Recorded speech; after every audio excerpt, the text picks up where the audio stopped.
क्या आपको मालूम है, एज पर हिंदू लॉ किसी भी बच्चे की दो बार अडॉप्शन नहीं की जा सकती। जी बिल्कुल, as per Hindu adoption and maintenance act किसी भी बच्चे को दो बार गोद नहीं लिया जा सकता। Hi everyone, this is Abhishek Pal Singh. आज का हमारा विषय adoption under the Hindu adoption and maintenance act 1956। According to section 6, एक वैलिड अडॉप्शन के लिए 4 कंडीशंस का पूरा होना जरूरी है। फर्स्ट, जो बच्चे को गोद लेना चाहते हैं उनकी बच्चे को गोद लेने की कैपेसिटी होनी चाहिए। सेकंड, जिनके द्वारा बच्चे को गोद दिया जाएगा उनकी बच्चे को गोद देने की कैपेसिटी होनी चाहिए। तीसरा, जिस बच्चे को अडॉप्ट किया जाएगा वह बच्चा गोद लेने योग्य होना चाहिए। फोर्थ, जो अडॉप्शन होगी वह इस एक्ट की सभी कंडीशंस को पूरा करती है। दोस्तों, अब हम बात करेंगे किसी मेल और फीमेल के लिए क्या कंडीशन हो सकती है किसी बच्चे को गोद लेने के लिए। फर्स्ट, वह मेल और फीमेल दोनों हिंदू होने चाहिए जो बच्चे को गोद लेना चाहते हैं इस एक्ट के तहत। सेकंड, वह साउंड माइंड के होने चाहिए। थर्ड, वह माइनर नहीं होने चाहिए। यदि कोई मेल व्यक्ति किसी बच्चे को गोद लेना चाहता है और उस टाइम उसकी वाइफ जीवित है तो उसे अपनी वाइफ की कंसेंट लेना जरूरी होगा। यदि उसकी वाइफ ने संसार को त्याग कर सन्यासी बन गई है या हिंदू धर्म त्याग दिया है या कोर्ट द्वारा उसको अनसाउंड माइंड डिक्लेयर कर दिया गया है तो ऐसी स्थिति में उस मेल के लिए अपनी वाइफ की कंसेंट लेना जरूरी नहीं है। इसी तरह यदि कोई फीमेल किसी बच्चे को गोद लेना चाहती है और उस वक्त उसका हस्बैंड जीवित है तो उसे अपने हस्बैंड की कंसेंट लेना जरूरी होगा। यदि उसका हस्बैंड सन्यासी बन गया हो या हिंदू धर्म त्याग दिया हो उसने या कोर्ट द्वारा उसको अनसाउंड माइंड डिक्लेयर कर दिया गया हो तो ऐसी स्थिति में उस फीमेल का अपने हस्बैंड की कंसेंट लेना अनिवार्य नहीं होगा। अब हम बात करेंगे कि किन व्यक्तियों द्वारा बच्चे को गोद दिया जा सकता है। According to section 9, father, mother और गार्डियन भी बच्चे को गोद दे सकते हैं। फादर और मदर के पास according to section 9 equal rights हैं बच्चे की अडॉप्शन करने के लिए, पर यह इक्वल राइट तभी एक्सरसाइज कर सकते हैं जब उन्होंने आपस में एक दूसरे को सहमति दे दी है। जैसे अगर फादर ने किसी बच्चे को गोद देना है तो उसे उस बच्चे की मदर की कंसेंट लेना जरूरी होगा।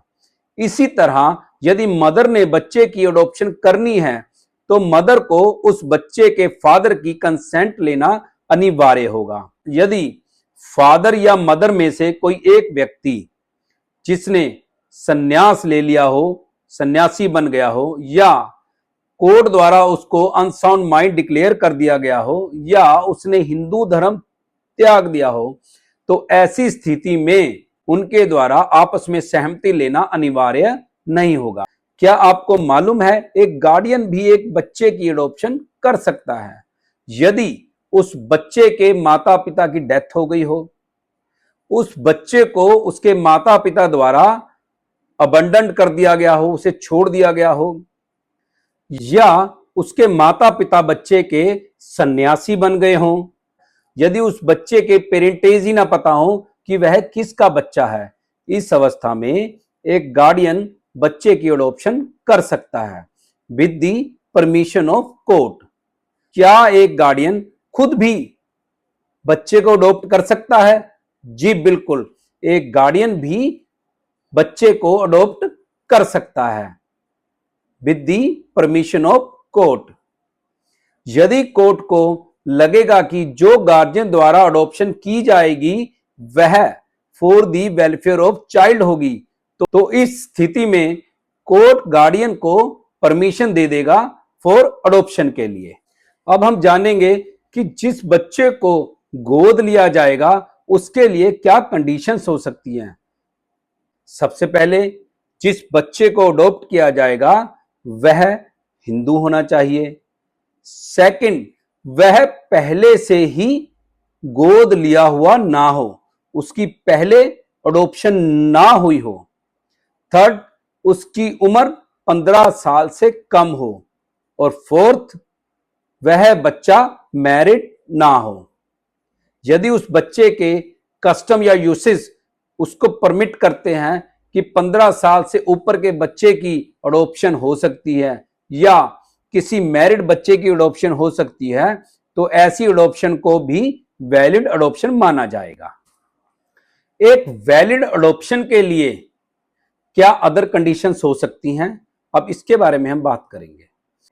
अकॉर्डिंग टू सेक्शन 11, जो अडॉप्टिव पेरेंट्स किसी लड़के को गोद ले रहे हैं उनका पहले से कोई लड़का नहीं होना चाहिए, या लड़के का लड़का नहीं होना चाहिए, या लड़के के लड़के का लड़का नहीं होना चाहिए, यानी उनका लड़का नहीं होना चाहिए, उनका पोता नहीं होना चाहिए, या उनका पड़पोता पहले से ही नहीं होना चाहिए।